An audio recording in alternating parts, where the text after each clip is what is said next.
I'm opening this thing up. Or is that speaker? No, you'll be fine. Laughing there? You're fine. You're fine.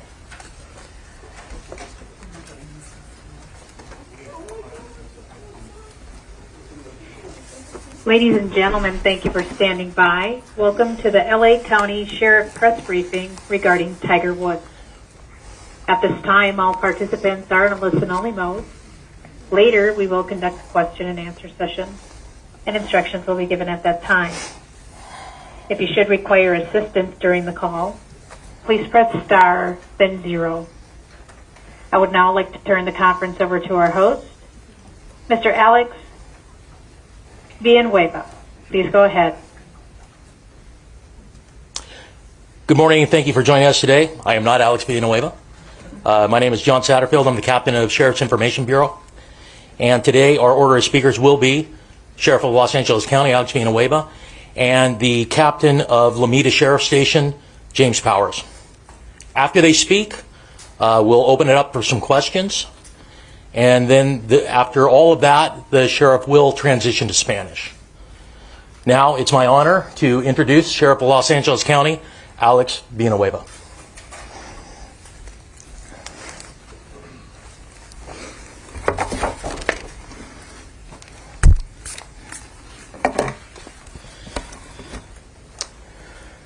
Thank you, John. Good morning, everyone, and welcome to the Hall of Justice.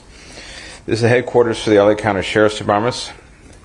I made a promise 7 weeks ago to deliver information regarding this traffic collision involving Tiger Woods, and we're here to follow through on that promise and to share with you what we have learned regarding the collision that occurred on February 23rd in Rolling Hills Estates.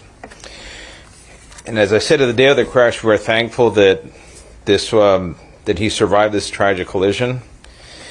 And I'd like to point out that Tiger Woods and his representatives have been very cooperative throughout this investigative process. And they've also provided us with the permission to share these findings with you. And for the record, under Section 20012 of the California Vehicle Code, the details of this report would remain confidential except for the involved parties. And this is true of the thousands of reports like this type we prepare every year throughout LA County. And no one is asking for any of those reports. And so this is treated no differently. The primary causal factor for this traffic collision was driving at a speed unsafe for the road conditions and the inability to negotiate the curve of the roadway. Estimated speeds at the first area of impact were 84 to 87 miles per hour. And the final estimated speed when the vehicle struck the tree was 75 miles per hour. There were no citations issued and there are no signs of impairment. Now, I know there are some saying that somehow he received a special or a preferential treatment any of some kind. That is absolutely false. There was no signs of impairment. Our primary concern, once we obviously at the scene of the collision, was his safety. And this is where you have to switch gears and make sure the person can survive and he receives the medical care they need. And the fire department, paramedics, and that's why he was taken to a trauma center, because he obviously had a compound fracture to a leg and it was life-threatening injuries. So I know there's a lot of experts who claimed, or drug recognition people said, oh, they should have drawn blood or done this or done that. And without the signs of impairment, we don't get to the point where we can actually author a search warrant and develop the probable cause to get that and execute that search warrant. So that did not happen, and that is not preferential treatment that would occur in any collision of this type based on these circumstances. And past history does not get you the elements you need to establish that probable cause. So I'll leave it at that. So now let me introduce Jim Powers, who's the captain of Lomita Sheriff Station.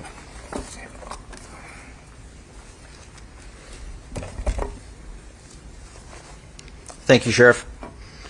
Thank you for having me here. Good morning. I'm here to discuss some of the details of the traffic collision that occurred on Tuesday, February 23rd of this year at approximately 7:12 in the morning on Hawthorne Boulevard in the city of Rolling Hills Estates involving Mr. Tiger Woods. I'd like to first introduce the deputies that were involved in this investigation. The first responding deputy is Deputy Carlos Gonzalez, who is to my right. Also Deputy Justin Smith, who is involved in the investigation after the fact, and the lead investigator, Detective Johan Schlogel, and then Sergeant Michael Downing from Traffic Services Bureau was involved in the evaluation of the data recorder of the vehicle. So upon our arrival, when Mr. Woods was involved in the collision, we responded. The vehicle was off the roadway and on its side. Mr. Woods was still inside the vehicle, his seatbelt was still worn, and the airbags had deployed. Mr. Wood appeared injured. Based on his appearance and to prevent further injury, we waited for the paramedics to arrive to remove him from the vehicle and transport him to the hospital. There should be a slide of an aerial view. The median is depicted on the slide where the first area of impact was. There's a sign on the median that was the second area of impact, which is depicted by red dots. And then the third area of impact was on the west curb on the opposite side of Hawthorne Boulevard. And then the fourth area of impact was a tree west of the curb off the roadway, approximately 71 feet. And the blue dot that's indicated there is where the point of rest where the vehicle was. The impact of the vehicle when it hit the tree caused the vehicle to go airborne and do a somewhat pirouette, landing on its side. The follow-up investigation after the fact, as the sheriff indicated, there was no evidence of any impairment. There was no odor of alcohol. There were no open containers in the vehicle. And there were no narcotics or any evidence of medication in the vehicle or on his person. In this situation, the question was asked about, did we conduct field sobriety tests? Due to his injuries and the traumatic nature of his injuries, it would not be appropriate to do any type of field sobriety test. I will say that Tiger Woods and his management team have been in communication with us and have been throughout this entire event and have cooperated with any of our follow-up investigation questions and have responded to any of our questions and or concerns. The event data recorder was investigated, and on March 1st, we examined that data recorder after obtaining a search warrant that was signed by Judge Tony Cho of the Torrance Courthouse. There's an airbag control unit of the data recorder that showed information that we described as Event 1 and Event 2 and a combination of Event 1 and 2. Those events are areas of impact that was recorded by the recorder. The airbags were deployed, and each event shows a 5-second window, and the combination of both events show a 7-second window prior to the collision and up to the collision. The event data recorder showed speeds ranged from 82.02 miles per hour to 86.99 miles per hour and back down to 68.35 miles per hour. A second reading of this event data recorder is the acceleration pedal percentage, which is the pressure applied to the accelerator pedal during the collision. This measurement was at 99% at the area of impact, at all the area of impacts of the collision. The data recorder also recorded braking. There was no evidence of braking throughout this collision. It is speculated and believed that Tiger Woods inadvertently hit the accelerator instead of the brake pedal, causing that 99% rating on the accelerator pedal. Steering was also recorded, and it ranged from a -10 to 55. And this is on a 360-degree circular model, so it indicates that steering was made from the left and to the right, and it's believed that this could be from trying to correct from the impacts and also the impacts itself throughout the collision. Again, the estimated speeds of impact were 84 to 87 miles per hour at the median, 84, and then at the impact of the west curb line, it's estimated the speed was about 75 miles per hour. And these are estimated speeds based on the recordings from the data recorder. The cause of the collision is determined by the statements of the parties involved, any independent witnesses, facts of the scene and roadway, and the opinions of the traffic investigators. There were no independent witnesses of this collision, and the primary cause was driving at a speed unsafe for the road conditions and the inability to negotiate the curve of the roadway. No citation was issued, and there were no independent witnesses and no observations by a peace officer which would support the issuance of a citation. And that's all I have, and if you have any questions, we welcome them. So do you want to answer, or does the sheriff want to ask first? Will you Ask please your question, that's fine. Captain, thank you, Elizabeth. Captain, was there any evidence of distracted driving? I mean, did you check his phone for any texting or anything like that? We did not check his phone for texting, and there was really no need to do that. And so there was no other evidence. The only associated factor, well, there's two factors: the speed and the failing to maintain the straight course of the curvature of the roadway. That's it. There's nothing from a cell phone to indicate any type of distracted driving. So there was no texting or phone calls or anything around that time? Not to our knowledge. Captain, what about blood work? And there was a lot made about being able to draw blood at the scene, which I know is preposterous, but the notion that you did have access to blood work at the hospital, did you seek a warrant for that at all?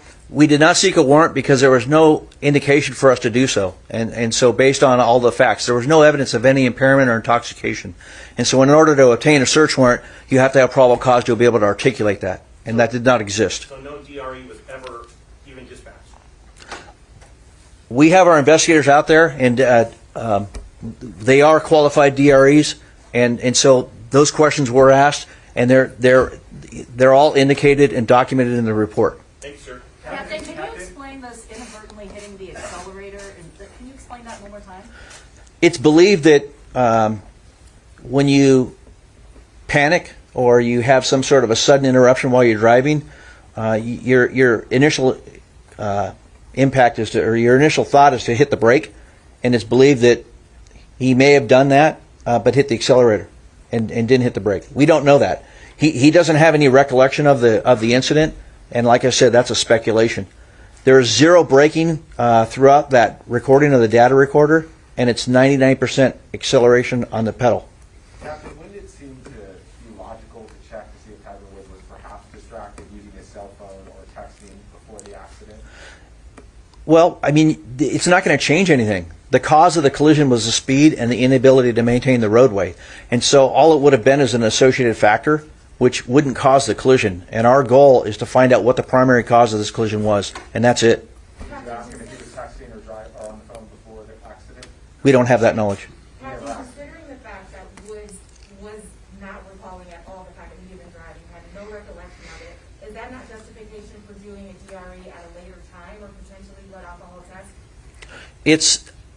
No, but my investigators, as they interviewed him at the scene and at the hospital, the questions were asked, and there was nothing to indicate any type of intoxication. He did answer those questions. He did not. He stated he didn't drink. He didn't. There's nothing. He's not under. He wasn't taking any medication. So those questions were asked and answered. And was there any reason for the excessive speed? Did he justify that at all? At this time, we're going to open it up to the phones. Thank you. Ladies and gentlemen, if you have a question on the phone lines, please press 1, then 0 on your telephone keypad. Captain, this yellow line, is that an accurate depiction of the... And our first question comes from Craig Bickner That's an estimate. with KNX News Radio. Please go ahead. Hi, good morning. Thank you for taking the call. I want to know, based on this vehicle and the way it's configured, it did have some ability for autonomous driving or autonomous capabilities. Do we know if any of those were in use at the time of this collision or before? We do not know that answer to that question, and we did not retrieve any of the information like that from the data recorder. Captain, I think that car's equipped with cameras, too. Do you know if they were rolling on this thing? Which camera, sir? I believe that car can be equipped with cameras, like a dash cam. I don't believe that car had any cameras equipped. Captain, did Woods give any reason for the excessive use? No, he has no recollection of that collision, so he's not even aware of the speed until it was presented in this case. Captain, how would you describe that speed for that situation? It's unsafe for the conditions, just like the vehicle code reads. The speed limit posted is 45 miles per hour, and he was driving in excess of that, and it caused the collision, so it's unsafe. Do you know how long he was traveling at that high rate of speed before the collision? No, I do not. All I know is a 7-second window that was recovered from the recorder. Can you explain why there's not a citation if he was driving at an unsafe speed? Part of it was because of the circumstances that he endured throughout the collision, and the fact that in order to issue a citation, it usually you have to have something to indicate an independent witness or an observation by a peace officer. And so I can't just inadvertently go out and write tickets. And I mean, you can do it, but it would be kind of, I don't want to say a waste of time, but a lot of the courts will dismiss it because it wasn't observed by a peace officer. Captain, had somebody else been injured in this crash, how different would this investigation be? What kind of questions would you have wanted answers to that you didn't look for now? Well, if there was a significant injury or fatality, then we definitely would have investigated it further. Do you think you asked enough questions and got enough answers from Tiger Woods? Absolutely. Captain, did he try and correct his steering at all, or was it basically straight off the road like this? There's indication of steering, whereas I gave the examples of the steering. So there was steering in the vehicle at the areas of impact, and it's unsure if it was him trying to correct the situation or if it was the impact of the vehicle at the areas of impact that caused that by the movement of the vehicle. The first impact is what I'm sorry? the first impact he drove right into it. Wasn't even correct at all. It's a raised median, so there was impact, and it did have an impact on the vehicle. Yes. Captain, can you tell us a little bit about your conversations with Tiger Woods in the moments that led up to the accident, what he remembers, what he doesn't recall? I can, in what I've reviewed in this situation, he was in a state of shock at the onset of that collision. He was awake. We helped him sit up a little bit, and then we tried to extract him from the vehicle by breaking the sunroof, and it wouldn't break. And so we waited for the fire department. So he was, I don't want to use the word alert, but he was kind of dazed and confused, being in a state of shock. And then he was interviewed at the hospital as well, and he was coherent.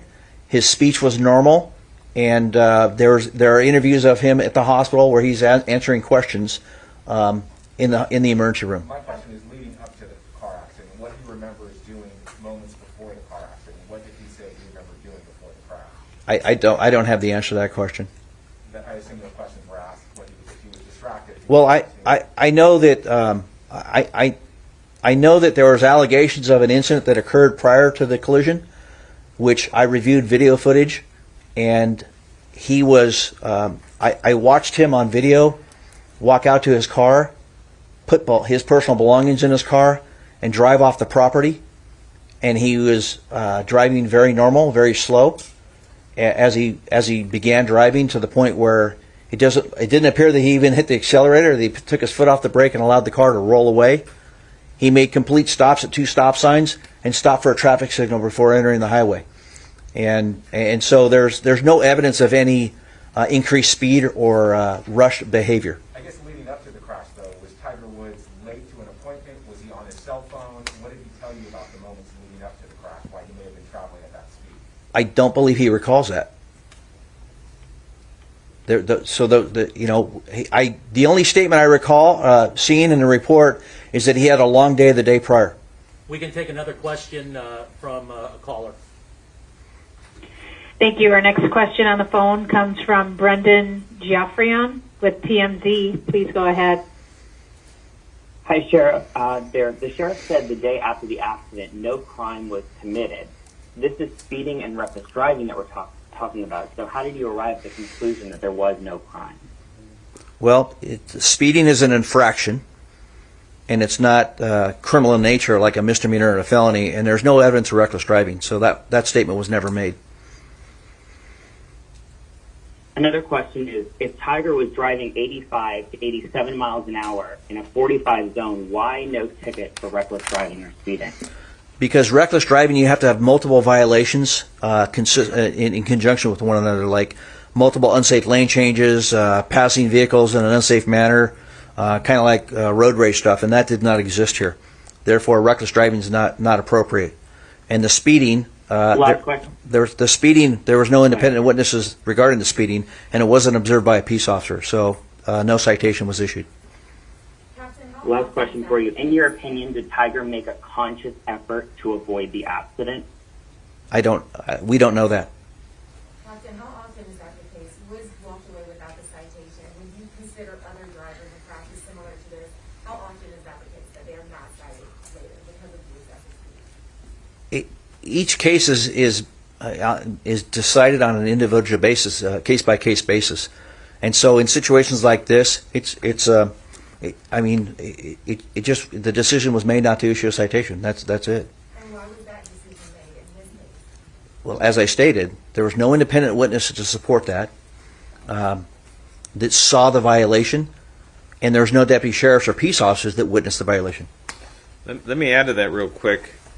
The decision not to issue a citation would be the exact same thing for anyone in this room who went through the same situation, a solo traffic collision. There's no witness, it's an infraction only, and we're not going to issue a citation on an infraction not committed in a peace officer's presence or independent witnesses, period. That would apply to everybody. So any inference that somehow is special is false. Despite the evidence that you have on the event data recorder? The event data recorder, that tells us physically what happened, but we need a human being to witness it. There was quite a bit of discussion after this accident about this particular stretch of roadway. Yes. Have there been adjustments made on the roadway? And how much of this accident do you blame on the roadway versus the driver? Well, this stretch of particular roadway, I believe we spoke a few weeks ago that it had, I think, was it 13 or 14? 14 traffic collisions. If you're going like a quarter mile prior to a quarter mile after that stretch of roadway in particular. So it is hazardous. It encouraged it just by the design is straight away going downhill into a curve.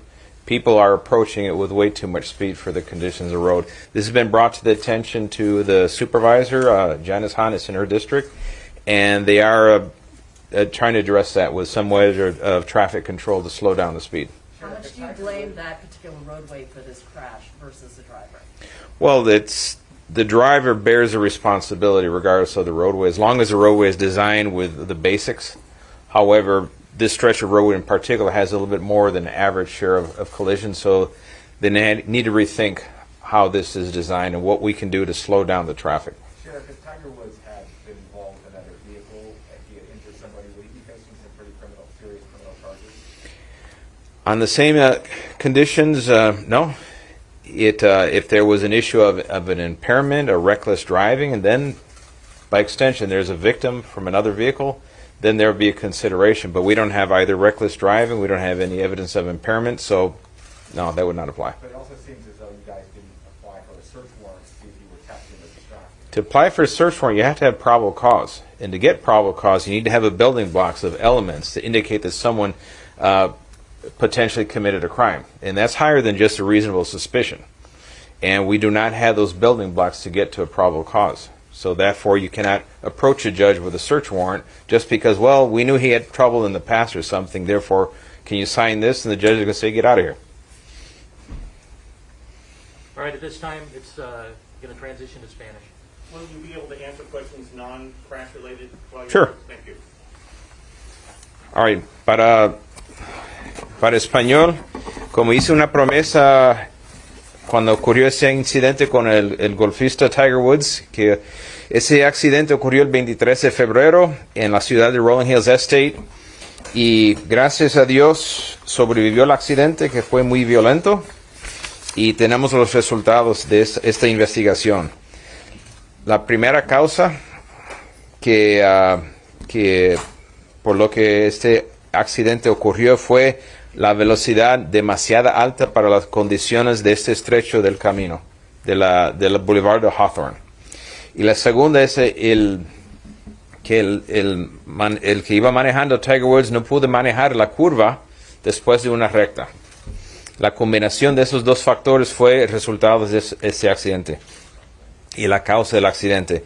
Se estima que su velocidad era entre 84 y 87 millas por hora al momento del impacto con el centro de la calle. Y cuando chocó con el árbol al otro lado de la calle, al lado oeste de la calle, andaba a 75 millas por hora.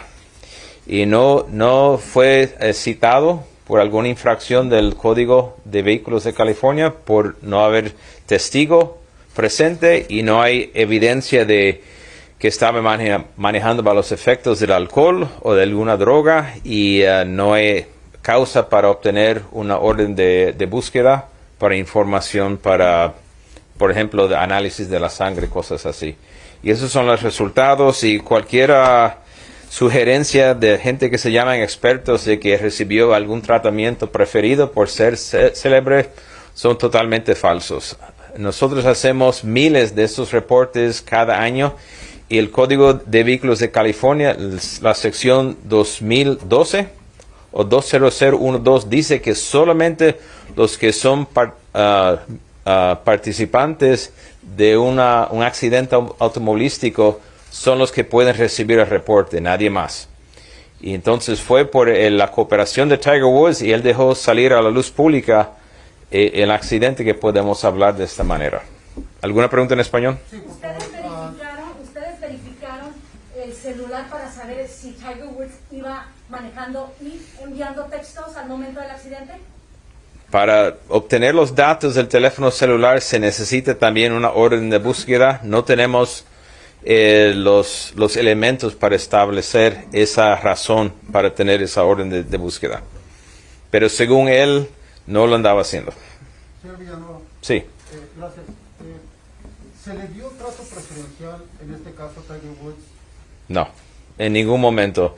Nuestra primera preocupación es sus heridas eran muy serias de vida o muerte y queríamos rescatarlo, salvarle la vida y salvarle la pierna y los paramédicos, los bomberos lo llevaron inmediatamente a un salón de emergencia de la primera categoría.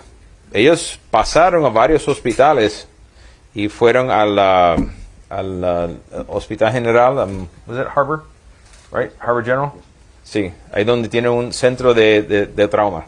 Pero en un caso como este, señor Villanueva, ¿no es normal de que se le haga una prueba sobre alcohol o sobre drogas cuando hay un accidente de esta magnitud? No, tiene que haber, para hacer eso, tiene que haber elementos que dicen que había una embriaguez de alguna forma. Si están los elementos, no podemos hacer esa prueba. Esas pruebas son muy intrusivas y se requiere por la cuarta enmienda de la Constitución de los Estados Unidos, la Carta de Derechos, se requiere tener causa probable para entonces buscar esa orden de búsqueda que nos permite obtener análisis de sangre, los datos de los teléfonos celulares, por ejemplo. Sin tener esos elementos para causa probable, no se permite. Eso es la Constitución y esa Constitución, esos derechos aplican ya sea a Tiger Woods como a cualquier persona aquí, como a cualquier persona en la calle. Si iba a alta velocidad, entonces, ¿por qué no recibió una multa, señor Villanueva? Porque cuando se da una multa tiene que ser observado por un oficial de la ley o orden. No puede ocurrir remotamente y después lo hacemos. Tenemos que observarlo. Y porque es una infracción, no es un crimen menor o delito grave. Infracciones, tenemos que estar presentes. Okay. I think. Yes, thank you, Sheriff. I was watching a town hall meeting the other day with Supervisor Holly Mitchell, in which she referred to the leaders of the DA's Association, Sheriff's Association, law enforcement in LA County as white supremacists. I just wanted to know if you had a comment on that. Well, those comments, I don't expect them from a responsible elected official in Los Angeles County or anywhere in this nation. It's reprehensible, irresponsible, and I think that supervisor owes an apology to an awful lot of people who dedicate their lives to preserving public safety, the public peace, and put their lives on the line, and to, paint them with a broad brush of white supremacists is just totally uncalled for. It's unprofessional. Do you suppose these kinds of comments coming from elected officials will drive some sort of public sentiment? Well, it does. It drives a narrative for people that already have an animus towards law enforcement, which makes the job of deputies and police officers out there contacting the people that don't want to go to jail to begin with when they're in the act of committing a violent crime. Now they have more... They somehow feel that now they have a supervisor back in their play that they can resist being arrested, even though they're committing a crime. So this does not help officer safety out there in the field. And all it does is it continues a spiral of conflict between community members and law enforcement. It does not serve the public's interest at all. Over Easter weekend, there were 11 homicides in Los Angeles County. That's probably one of the highest on an Easter weekend. I wonder if you had any thoughts on that. Well, the crime continues to spiral out of control, particularly violent crime, and Our homeless situation is spiraling out of control. I need supervisors to start focusing on violent crime and our homeless situation. Those are the twin crises that is important to every single resident of Los Angeles County. And you know, to take cheap shots at law enforcement for what you perceive to be your political gain does not solve either of those two problems. So our job, my job, is to focus on violent crime and the homeless situation. And I expect everyone else to do the same, from City Hall, Board of Supervisors, Governor's Office. We need to get busy now, because the problems are real, and just trying to fan the flames of political divisions does not solve any of these problems. Last question. Violent crime is up in Los Angeles County. Homicides alone, we measured them on Monday, 152%, which under ordinary times is, people would say, oh my God, that's extraordinary. It's a crisis. It is a crisis. Unfortunately, the times we live today, there's people that think, so what? Who cares? They still have their agenda, and they're just going to ignore people dying left and right around them. We're not going to ignore that. Do you have a number to tie to that? I'm sorry, Captain. Do you have a number to tie to that 152%? I do have the number. We can provide it for you. Yes. I just saw the chart on Monday, and it actually went up from 133% to 152%, and that's prior to calculating this weekend. Just one last question on the crash. I'm curious about Tiger Woods, the airbags that went off. Do we know if the airbags went off when he hit the center divide, or when because I know there was multiple airbags, or did they go off after he hit the tree? Well, typically the airbags, depending on what type of sensor they have. There's sensors that are a bumper, and they're impact generated, and those make everything go off. There are other ones that are a little higher end that they sense a loss of inertia, and then they deploy. So I don't know if you know which type of... It's believed at the sidewalk in the tree. Sidewalk in the tree? All right, so there you go. So they went off when? When they hit the sidewalk in the tree. So at different times? Yes. Final question will be from our last caller. Thank you. That will come from the line of Haley Winslow with Fox LA. Please go ahead. Hey, Sheriff, thank you so much. I'm just wondering about the body cam footage from the deputies who responded to Tiger's crash. Will that be released? Are we going to release that? I believe not. And I think at that point, all it's going to show is a badly injured person. They have their privacy issues. That we'll respect that. Right. Okay. Can you leave the graphics up? Thank you. Yes, we'll leave the graphics up. All right. All right. Thank you. All right, thank you. That concludes the press conference. Have a great day.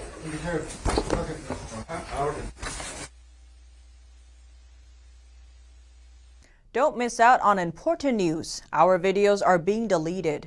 So if you don't want to be cut off from honest news, take a moment to sign up for our newsletter at newsletter.ntd.com so you don't lose access to NTD.